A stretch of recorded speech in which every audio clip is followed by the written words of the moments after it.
Hi there.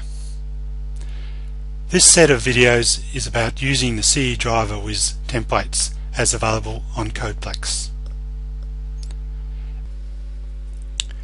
In this version of the introduction video, it is in 3 parts. This is the second part where I explore a couple of gripes I've got with Platform Builder running in Visual Studio 2008. I have a couple of gripes though, and this is the reason for developing the CEDriverWizards. Firstly, I have a gripe about adding custom sub-projects. Yes, you can add your own sub-projects, but you're constrained to what's available. Also, running sub-projects. Whilst we can right-click here and add certain types of projects, those sorts of types of projects is not extensible. That is, third parties can't create those. Secondly, having created a sub-project application, wouldn't it be nice if you could just right-click here and say run, rather than having to go through the other ways of doing it, which we'll see in a moment. So we should be able to do both of these from the sub-projects tree here, that is, create custom sub-projects and run them from here without having to go elsewhere. So I'd love to have some right-click context here. So they're my gripes. Let's now expand on this topic.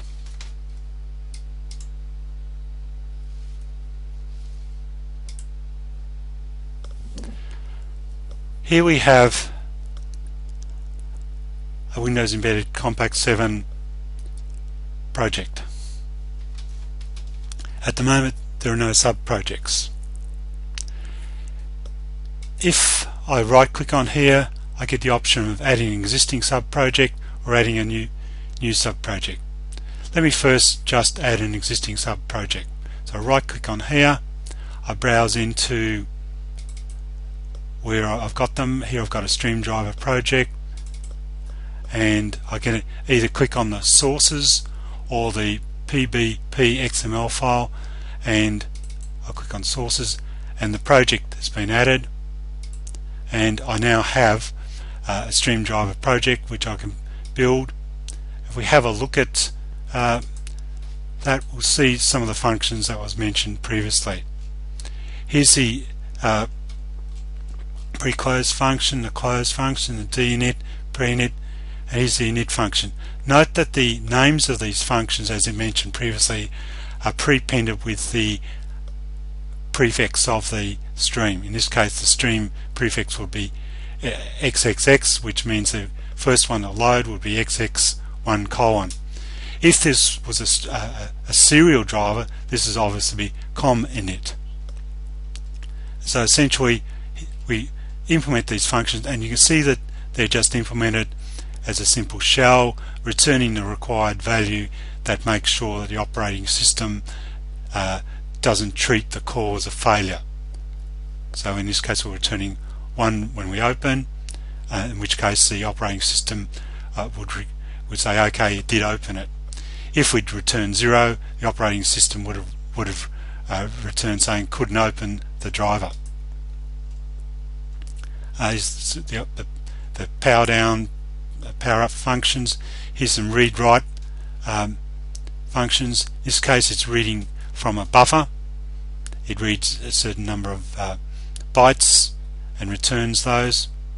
The write does the reverse of that. It actually writes the values into the buffer.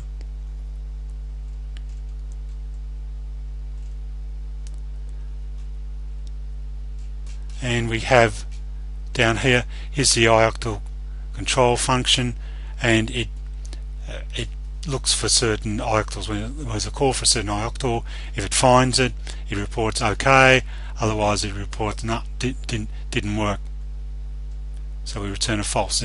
If the octal is found, it returns a true. If the octal by default is not found, it returns a false.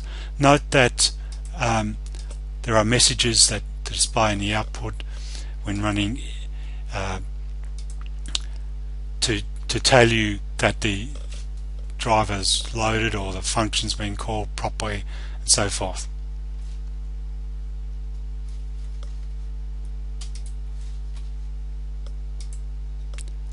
Now, if I was to add a new sub-project, you get a number of options. We get a WinCE application. That's just a standard Windows application, form-based but not .NET.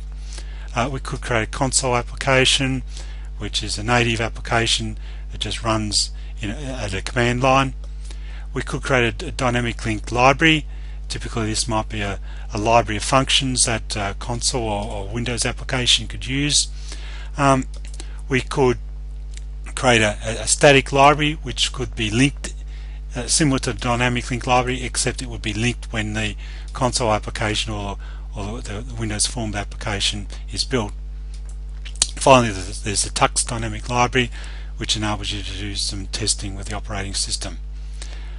If we build a stream driver, it actually is a dynamic link library of a certain structure. Now, this is where my gripe is. Wouldn't it be nice? Wouldn't it be real nice if this interface, that the structure of these sorts of projects, these wizards, was available, and you were able to add like a stream driver, you're able to add a stream driver load application, stream driver unload application, stream driver test applications, stream driver test driver octals, and so forth. Wouldn't it be nice if this structure was available and we're able to add our own custom functions?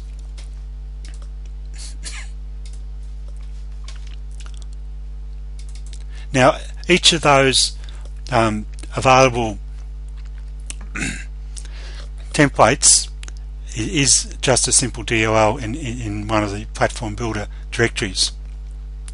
What would be nice is if we could add our own DLLs with our own templates, and so we get something like a stream driver wizard template being available when this is open. That's my wish. That's what I would like.